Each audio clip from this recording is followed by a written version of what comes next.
આપણી સાથે વાત કરવા અમરેલીના પૂર્વ ધારાસભ્ય, સાવરકુંડલાના પૂર્વ ધારાસભ્ય અને અમરેલી જિલ્લા કોંગ્રેસના પ્રમુખ પ્રતાપ દુધાત છે. પ્રતાપભાઈ, આ લડાઈને સુરત સુધી લઈ ગયા, આ તમારું સમાજકારણ છે કે રાજકારણ છે? કિશનભાઈ, ન્યૂઝ રૂમનો હું આભાર માનીશ કે 17 દિવસથી આ મુહિમની અંદર સહકાર આપ્યો છે. અમે જે પણ રણનીતિ કરી એમાં અમે સફળ રહ્યા છીએ. પ્રથમ વખત અમે પત્ર લખ્યો, દીકરીને ગુનેગાર બનાવીને જે જેલમાં નાખવામાં આવી હતી એ પ્રજા સમક્ષ અમે વાત લાવ્યા, એ વાતની મુહિમ ઉપાડી. ગુજરાતના બધા જ સામાજિક લોકો એમાં સહકાર આપ્યો. ત્યારબાદ જ્યારે દીકરી બહાર આવી પછી પરેશભાઈનું મારું મળવું, એની આપવીતી વાત સાંભળવી, અને ત્યારબાદ અમે હાઈકોર્ટના જસ્ટિસને પણ અમરેલી લાવ્યા. સરકાર ઉપર પ્રેશર ઊભું કરવામાં આવ્યું. ત્યારબાદ અલ્ટિમેટમ કૌશિક વેકરિયાને આપ્યું, એ રાજકમલ ચોકમાં નહીં આવ્યા. 48 કલાકના ધરણા બાદ અમે ડિક્લેર કર્યું કે અમે સુરત જશું. સુરત જવાની સાથેની વાત ઉપર જ ગઈકાલ રાત્રે 3 નાની માછલીઓનો ભોગ લીધો અને સુરતની અંદર અમને પરમિશન પોલીસે ના આપી. અમારા ધરણાની અંદર પરમિશન ના આપી. આજે સરદાર સાહેબની પ્રતિમાને ફૂલહાર અને સૂતરની આંટી પહેરાવ્યા બાદ ઓછામાં ઓછી 500 પોલીસના ડબ્બાઓ લઈને બેઠેલી આ પોલીસ તંત્ર અમારી ધરપકડ કરીને પોલીસ સ્ટેશન સુધી લાવી. પણ અમે જે વાત કરીએ પ્રમાણે સરકારનું મુખોટું પ્રજા સમક્ષ ખુલ્લું પડ્યું. એફઆઈઆર ની અંદર એને 5:30 વાગ્યાનો ટાઈમ કિશનભાઈ બતાવ્યો હતો. ગઈ રાત્રે 3 ડિસમિસ પોલીસને કર્યા, તો એમાં એવું બતાવવામાં આવે છે કે રાત્રે જે ધરપકડ કરવા ગયા હતા એ વ્યક્તિઓને અમે સસ્પેન્ડ કર્યા છે.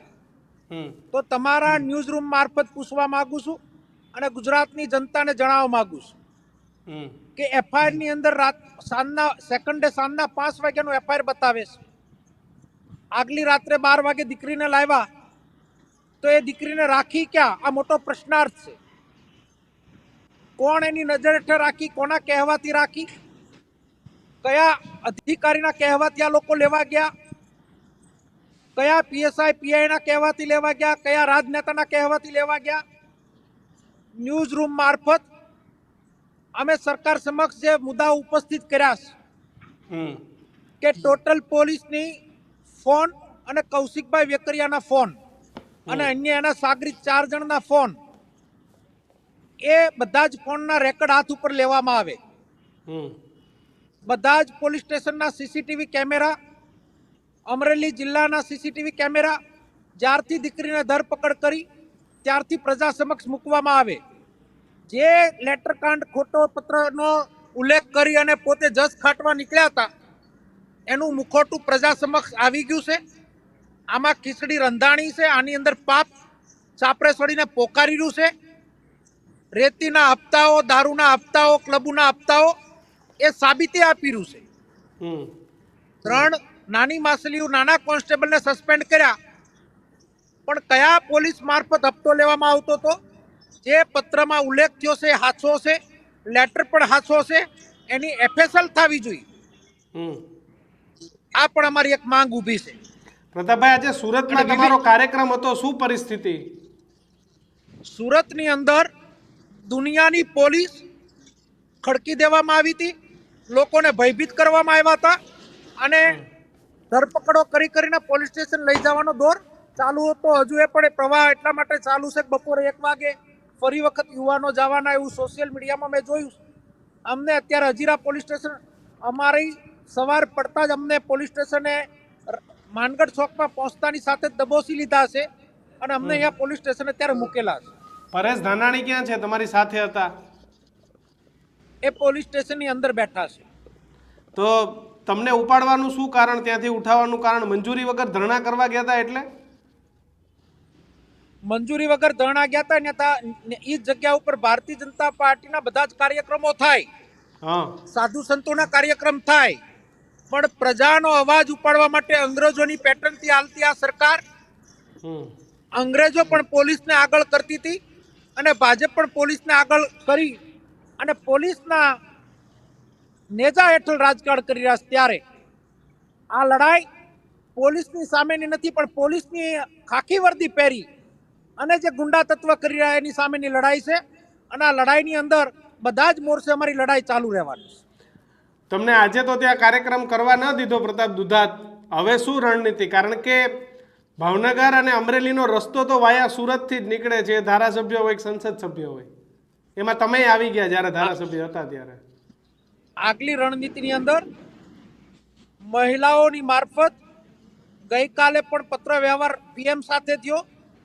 ગુજરાતની નારી સ્વાભિમાનના મંચ ઉપર મહિલાઓ આમાં આગળ આવશે ને મહિલાઓ પત્ર વ્યવહાર સામાજિક અગ્રણીઓ, સાધુ સંતો અને સરકારની અંદર રોજે મુહિમ ચાલુ રહે એવા અમારા પ્રયત્નો રહેવાના છે. કૌશિક વેકરિયાને ટાર્ગેટ કરી રહી છે અમરેલી કોંગ્રેસ. ટાર્ગેટ કરવાનો ક્યાં છે એને? પાપ એને કર્યું છે તો પાપનું પરિણામ એ ભોગવે. અમારી લડાઈ કોંગ્રેસ ભાજપની ક્યાં છે અત્યારે? બેન પાયલને ન્યાય અપાવવાની વાત છે. નારી સ્વાભિમાન મંચ મારફત જે દીકરીને ઉપર અત્યાચાર થયો છે, અડધી લડાઈ ગઈકાલ રાત્રે પૂરી થઈ, અડધી લડાઈ હજુ બાકી છે. અન્ય અધિકારીઓ જે આમાં સામેલ હોય એને ડિસમિસ કરે અને કોના આદેશથી આ કામ થયું એનું નામ બહાર આવે એટલી જ અમારી માંગ છે. અમરેલીમાં કોંગ્રેસ ઊભી કરવાનો પ્રતાપ દુધાતનો પ્રયત્ન છે જિલ્લા કોંગ્રેસના પ્રમુખ તરીકે. જિલ્લા કોંગ્રેસ પ્રમુખ તરીકે મારા પ્રયત્ન કોંગ્રેસ પાર્ટીને લગતા જે પણ કામો આવતા એમાં હોય જ. આમાં અને કોંગ્રેસને કંઈ મરે સૂતક લાગુ પડતું નથી. કોંગ્રેસની વાતને આને જોડીને રાજકીય મુદ્દા સાથે જોડવાનો મારો કોઈ પ્રયત્ન નથી. પ્રથમ દિવસથી લઈને આજ દિવસ સુધી મારી એક જ માંગ છે કે અબળા નારી ગરીબની દીકરી ઉપર જે અત્યાચાર કેસરી કપડામાં રહીને ખાખી વર્દીનો ઉપયોગ થયો છે. માતા સીતાનું વસ્ત્રહરણ પણ ભગવા પહેરીને જ રાવણે કર્યું હતું, પણ એની એક મર્યાદા હતી. આની અંદર તો મર્યાદા પણ નેવે મૂકીશ. ત્યારે કૌશિકભાઈ વેકરિયાનો મુખોટો પ્રજા સમક્ષ આવી ગયો છે અને એનો નિર્ણય તો પ્રજા કરશે, એમાં મારે કઈ બોલવાનું રહેતું નથી. પ્રતાપભાઈ, મુદ્દો કોંગ્રેસ ગોતતી હતી કે ભાઈ કોઈ મુદ્દો મળે, આ મુદ્દો નથી મળી ગયો ને કોંગ્રેસને કે ભાઈ આપણે મુદ્દાની જરૂર હતી? મુદ્દાની કોઈ કમી નથી. અમરેલી જિલ્લાના ખેડૂતોને અતિવૃષ્ટિની અંદર બાકાત રાખ્યા. ધનતેરસ ને દિવાળી જેવી ગઈ, દિવાળી જેવા પર્વના સેકન્ડ દિવસે ભાઈબીજ ગઈ, ત્રીજના દિવસે પ્રતાપ દુધાતે કલેક્ટર ઓફિસ સામે ધરણા કર્યા, રાજુલાની અંદર ધરણા કર્યા. ખેડૂતોનો મુદ્દો તો મારો હજુ બાકી છે. વિવિધ મુદ્દાઓની અંદર સરકાર ઘેરાયેલી. ત્યારે આ દીકરીને રાજકારણ સાથે હું જોડવા નથી માંગતો. આ દીકરીને ન્યાય મળે એટલી જ મારી માંગ છે. રૂપાલાએ કાલે કીધું કે ભાઈ પોલીસે ઉતાવળું પગલું ભર્યું છે. દિલીપ સંઘાણીએ કહ્યું કે હું નોકરી આપીશ. તો કોઈ માણસે કંઈક આપે અથવા તો બોલવા માટે ત્યારે તૈયાર થાય જ્યારે ફોલ્ટ હોય. એમનેમ તો સંઘાણી નોકરી આપવા નહીં આવ્યા હોય. ઘણા બેરોજગાર છે અમરેલીમાં, કેટલા યુવાનો આટા મારે, કેટલી દીકરીઓ પાસે નોકરી નથી. આ દીકરીને નોકરીની ઓફર થઈ. ઘણી બધી જગ્યાએ પોલીસે અટકાયત, ધરપકડ આવું બધું અમરેલીમાં કરતી હોય છે. રૂપાલા ક્યારેય કોઈ માટે નથી બોલ્યા, આ દીકરી માટે બોલ્યા. તો આ દિગ્ગજ નેતાઓ બોલે છે તો તમને નથી લાગતું કૌશિકભાઈ એક નિવેદન હવે કરવું જોઈએ? એ વાતમાં મારે એટલે બોલવાનું રહેતું નથી. નિવેદન કરે તો પણ ભલે, ન કરે તો પણ ભલે. જે પત્રની અંદર લખાણ છે કૌશિકભાઈ સામે બંદૂકનું નાળસું ગયું છે અને એ ફાયરિંગ જે થયું છે એની પાર્ટી મારફત થયું છે. લખાણ થયું છે એની પાર્ટી મારફત થયું છે અને સાર્થક થતું એટલા માટે દેખાય છે કે નાના નાના 3 કોન્સ્ટેબલને સસ્પેન્ડ કર્યા, પણ કયા પીએસઆઈ આમાં આદેશ આપ્યો હતો એને કેમ સસ્પેન્ડ ના કર્યા? કારણ કે આપતા ઉઘરાવીને કૌશિકભાઈને આપતા હશે, એ પત્રમાં ઉલ્લેખ છે, એ પ્રમાણનું સાર્થક થતું દેખાય છે. સંઘાણી અને રૂપાલાનું નિવેદનને કેવી રીતે જોવો છો તમે? રૂપાલા સાહેબની આત્મા જાગી અને એમને અમે આવકારીએ છીએ. બધા પીઢ અગ્રણીઓએ જે પણ આમાં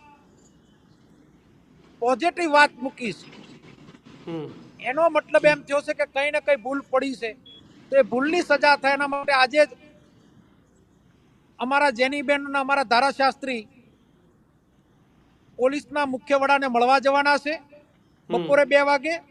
અને હાઈકોર્ટ અને ઉપલા સુપ્રીમ કોર્ટ સુધીની અમારી માનસિક તૈયારી છે કે જ્યાં સુધી આ કેસનો અમને ન્યાય નહીં મળે ત્યાં સુધી અમારી લડત ચાલુ રહેશે.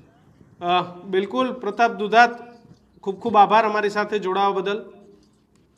તો અમરેલીથી જે વાત શરૂ થઈ હતી એ વાત હવે સુરત સુધી પહોંચી છે. ત્યાં જે ધરણાનો કાર્યક્રમ હતો પરંતુ મંજૂરી નથી આપવામાં આવી અને મંજૂરી ન અપાતા પ્રતાપ દુધાત, પરેશ ધાનાણી સહિતના જે નેતાઓ છે તેમની સુરત પોલીસે